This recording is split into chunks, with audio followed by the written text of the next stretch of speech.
You want me to put my mouth where?"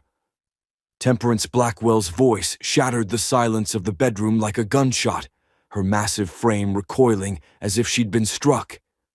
The shocked giant mail-order bride stood there in her wedding night chemise, all 6 feet 3 inches of her trembling, staring down at the rich cowboy who'd just made a request that turned her stomach inside out. Cormack Sterling sat on the edge of their marriage bed, still fully dressed in his wedding shirt, his hands gripping his knees so hard his knuckles had gone white. He wouldn't look at her, couldn't look at her.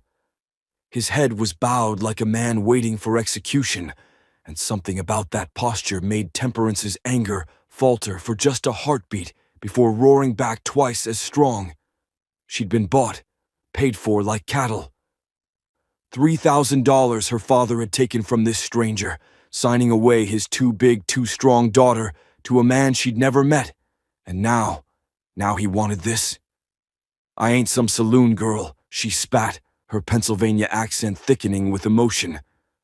"I ain't some—" But her voice cracked because the truth was she didn't know what she was anymore. Not a daughter. Her father had made that clear when he'd forged her signature on the marriage contract. Not a woman. Not really. Not when every man she'd ever known had looked at her like she was a circus attraction. The shocked giant bride felt hot tears spilling down her cheeks, hating herself for crying, hating Cormack Sterling for bringing her all the way to Montana just to humiliate her like this. The rich cowboy finally lifted his head, and Temperance sucked in a sharp breath. His eyes were red. Not from crying exactly, but from the kind of exhausted grief that goes bone deep and never really leaves. He looked at her the way a drowning man looks at the shore, desperate, disbelieving, like he didn't think he deserved rescue, but, God, he wanted it anyway. "I'm sorry," Cormack whispered, his voice so broken it hurt to hear. "I shouldn't have. I don't know what I was thinking." He stood up fast, putting distance between them, his hands raised like he was surrendering. "You can have your own room. I won't touch you. The arrangement stays business, that's all. Just business." He moved toward the door, and Temperance watched him go, confusion churning with her anger, because this wasn't how predators acted. This wasn't how men who wanted to use women behaved.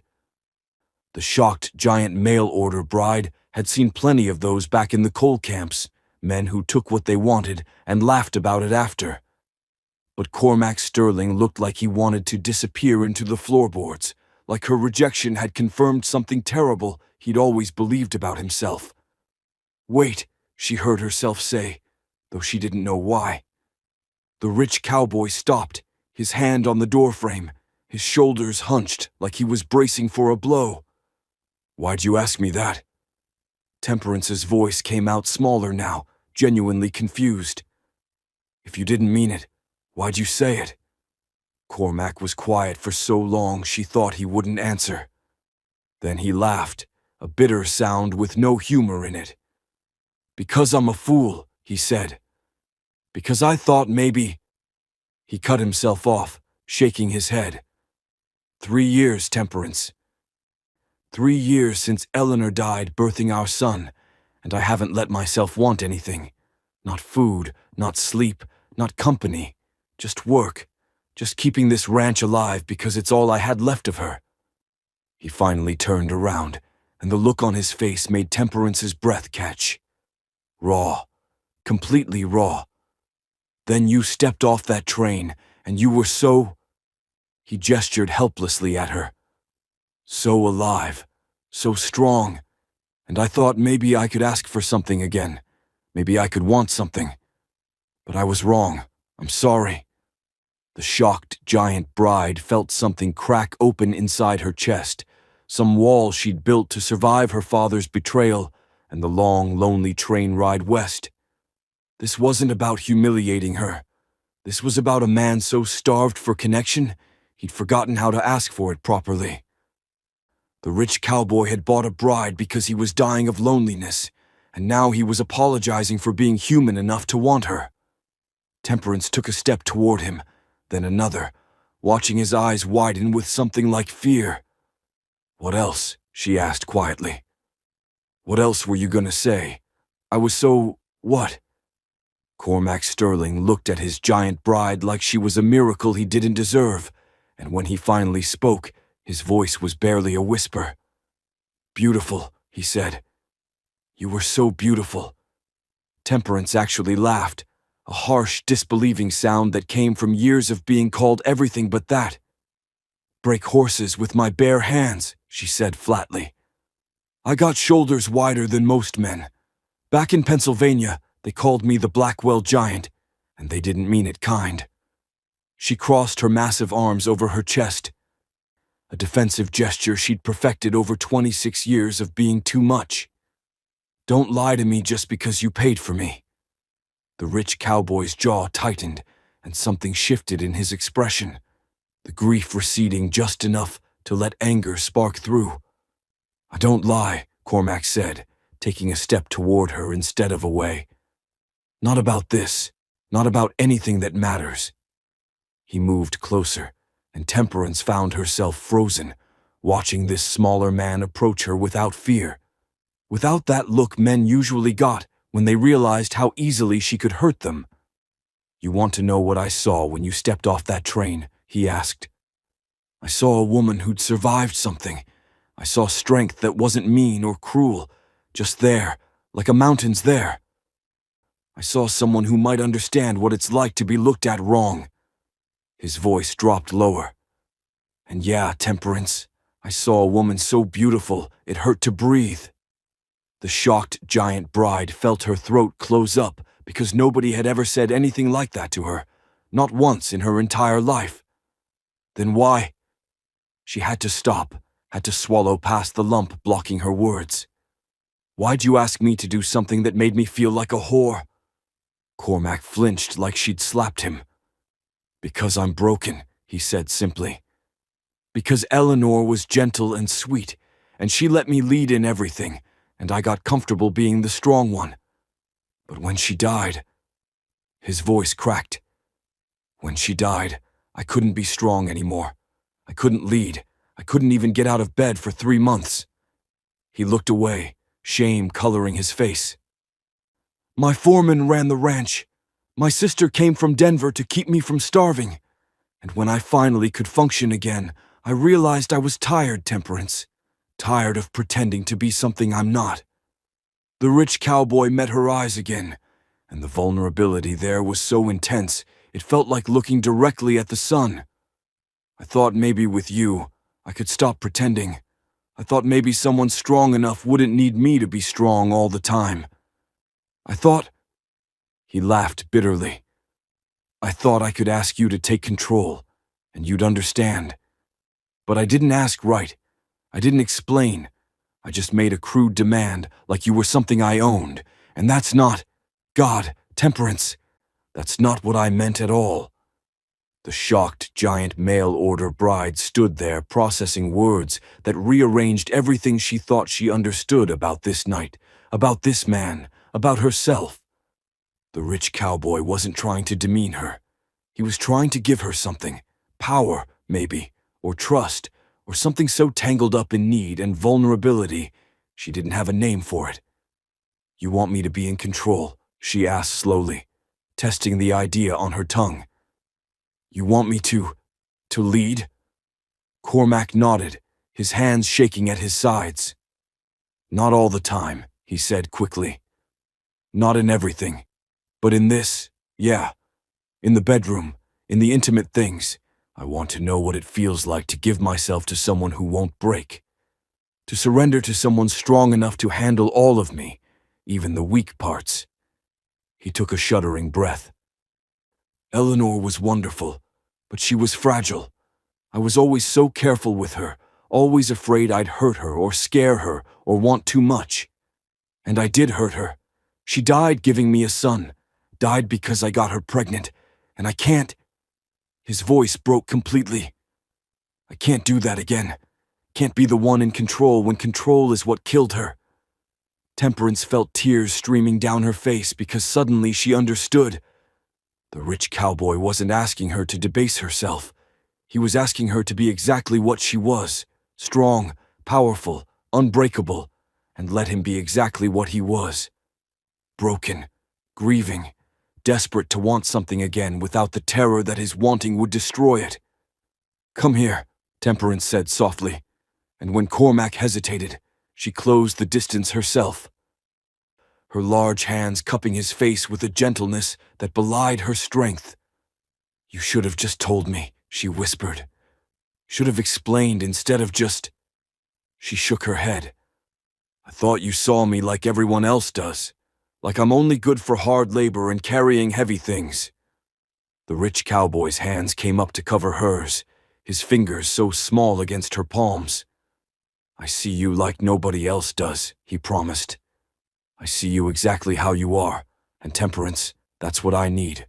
Not some delicate flower who'll wilt if I'm honest about what I want. I need someone real." The shocked giant bride felt something unlock deep in her chest, some prison door she'd been behind so long she'd forgotten it was there. She'd spent her whole life making herself smaller, quieter, less threatening, so men wouldn't run from her. But Cormac Sterling was standing here, asking her to be bigger, to be everything she was and more, to take up space and take control and take him, all of him, without apology. "Ask me again," Temperance said, her voice steady now. "But ask me right this time. Tell me what you really want." Cormac's eyes widened, hope and fear and desperate need all tangled together in his expression. "Are you sure?" he breathed. "Because once I ask, once we cross this line—" "Ask me," she commanded, and felt power surge through her veins like lightning when the rich cowboy's breath hitched at her tone. Cormac Sterling sank to his knees in front of his giant bride, and the sight of this proud rancher kneeling before her made Temperance's heart hammer so hard she could hear it in her ears. "I want you to touch me," he said, his voice rough with emotion and something darker, hungrier. "I want to feel your hands on me, those strong hands that can break fence posts and gentle horses, and know they could break me too, but they won't. I want you to take what you need from me without holding back, without being careful, without apologizing for wanting." His hands gripped her thighs through her chemise, not pulling, just holding on like she was the only solid thing in a spinning world. "And yeah, Temperance, I want your mouth on me. I want to feel you learn me, explore me. Take your time with me like I'm something precious you're discovering for the first time." The shocked giant bride felt heat flood her body, pooling low in her belly, because nobody had ever talked to her like this, like her strength was desirable, like her size was an advantage rather than a curse. The rich cowboy looked up at her with eyes so full of naked vulnerability it should have made him weak, but somehow it didn't. Somehow his willingness to kneel, to ask, to surrender, made him seem stronger than any man she'd ever known. "I don't know how," Temperance admitted, her voice barely above a whisper. Nobody's ever wanted me to." She felt her cheeks burning with embarrassment, because here she was, 26 years old and completely ignorant about the intimate things married people did. Back in the coal camps, the women had whispered about their husbands' demands, always making it sound like a duty, a chore, something to endure. But this didn't feel like enduring. This felt like power. Cormac's hands slid up to her waist, his touch gentle but grounding. "Then we'll learn together," he said. "I'll teach you what I like, and you'll discover what makes you feel powerful. That's what this is, Temperance. It's not about degrading you or making you into something you're not. It's about both of us being honest for the first time in our lives." He stood slowly, his eyes never leaving hers, and started unbuttoning his shirt with hands that trembled slightly. "I'm terrified right now," he admitted. "Terrified you'll see me and think I'm not enough, that I'm too small, too broken, too needy." His shirt fell open, revealing a lean, work-hardened chest marked with old scars. "But I'm more terrified of spending another day pretending I don't need anyone, pretending I'm fine alone." The shocked giant bride reached out with one massive hand and pressed her palm flat against his chest, feeling his heart racing beneath her fingers. Her hand nearly spanned his entire ribcage, and the size difference should have made her self-conscious, but instead it made her feel protective, possessive even. "You're not alone anymore," she said firmly. "And I'm not either." She let her fingers trail down his chest, watching his breath catch, feeling the power of affecting him this way. "Teach me," she said again, echoing his earlier words. "Show me how to touch you. Show me how to make you feel the way you're making me feel right now, like I'm exactly right instead of all wrong." The rich cowboy caught her exploring hand and brought it to his lips, kissing her knuckles with a tenderness that made her chest ache. "You start by trusting your instincts," Cormack said. "You start by understanding that your strength is what I need, not something you have to hide." He guided her hand back down his chest, lower, to the buckle of his belt. "And you understand that when I ask you to put your mouth on me, when I grab your hair and tell you not to stop?" His voice dropped to a whisper. "I'm trusting you with the most vulnerable parts of myself. I'm giving you power over me that could destroy me if you wanted." Temperance felt tears prick her eyes again, because she understood now. The rich cowboy wasn't trying to use her, he was trying to trust her. And trust, real trust, required vulnerability from both of them. "I won't hurt you," she promised, her voice fierce. "I won't break you." Cormac smiled, and it was the first real smile she'd seen from him since she'd arrived in Montana. "I know," he said. "That's why I asked you to marry me." His hands moved to her face, pulling her down for a kiss that started gentle but quickly turned hungry, desperate, full of 3 weeks of tension and 3 years of loneliness finally finding release. When they broke apart, both breathing hard, Temperance made her decision. "Lie down," she commanded, surprised by the authority in her own voice.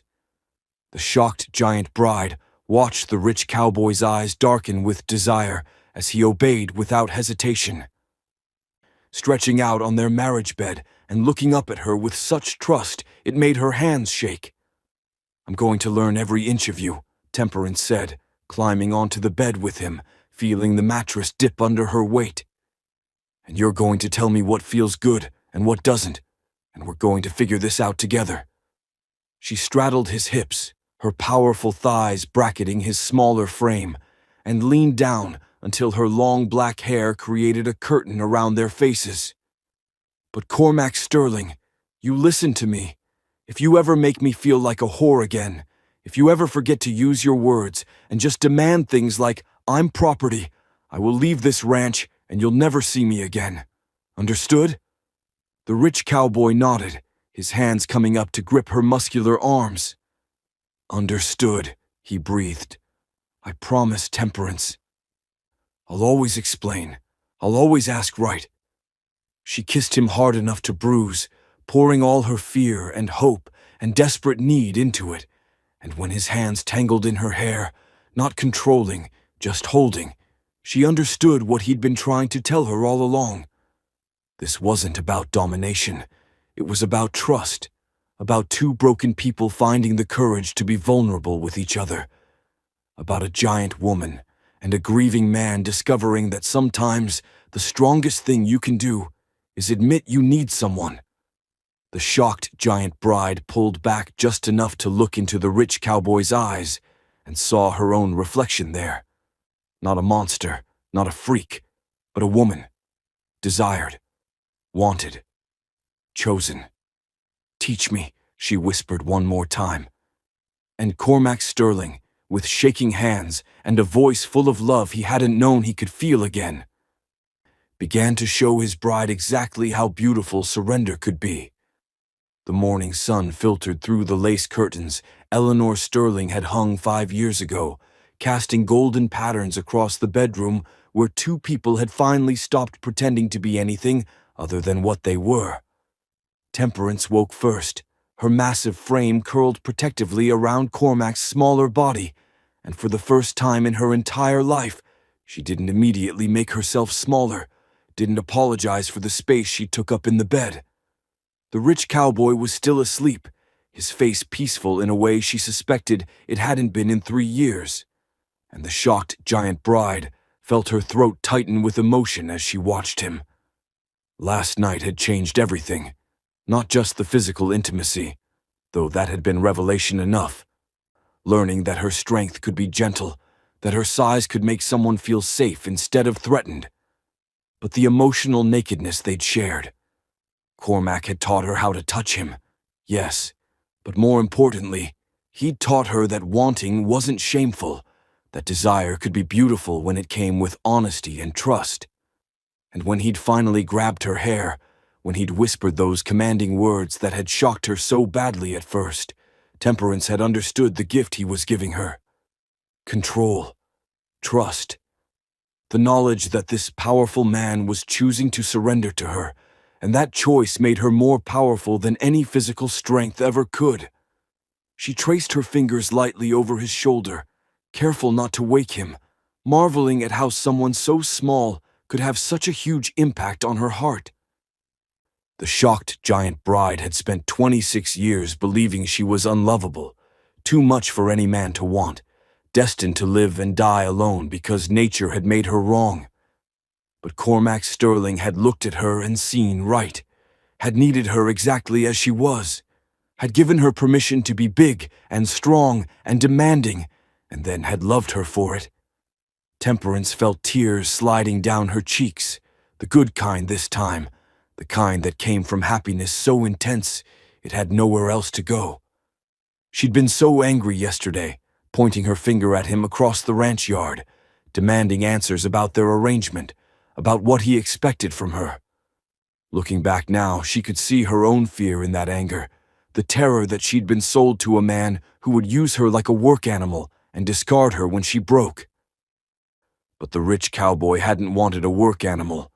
He'd wanted a partner, someone strong enough to carry the weight he couldn't bear alone anymore, someone real enough to call him on his mistakes, someone brave enough to see past his grief to the man underneath who was still capable of love and desire and hope. Cormac stirred beside her, his eyes opening slowly, and when he saw her watching him, a smile spread across his face that made him look 10 years younger. "Morning," he said softly, his hand coming up to cup her cheek. "You're still here." The words were simple, but Temperance heard the fear beneath them, the fear that she'd wake up and regret everything, that the intimacy of the night before would feel different in daylight, that she'd realize she'd made a terrible mistake. "Where else would I be?" she asked, covering his hand with her own, much larger one. "This is home now. You're home now."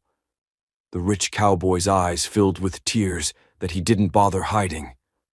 "I love you," Cormac said, the words tumbling out like he couldn't hold them back any longer. "I know it's too soon. I know we barely know each other. But Temperance, I love you. Not because you're strong or because you're beautiful, though God knows you're both, but because you're brave enough to be real with me. Because you didn't run when I showed you my broken parts. Because you're still here." The shocked giant bride felt her own tears flowing freely now. "I love you too," she whispered, and saying it out loud made it real in a way nothing else could. "I love you for seeing me, for making me feel like I'm enough, exactly as I am. For trusting me with the parts of yourself you keep hidden from everyone else." They lay there wrapped around each other as the sun climbed higher, talking about everything and nothing, about Cormac's plans to expand the ranch, about Temperance's dream of starting a horse breeding program, about Eleanor and how loving someone new didn't erase the love that came before, about Temperance's father and how some betrayals actually turned into blessings. They talked about the night before, too, with Cormac apologizing again for his clumsy initial request, and Temperance admitting that once she'd understood what he really meant, once she'd realized he was offering her power instead of taking it away, she'd felt more desired than she'd ever imagined possible.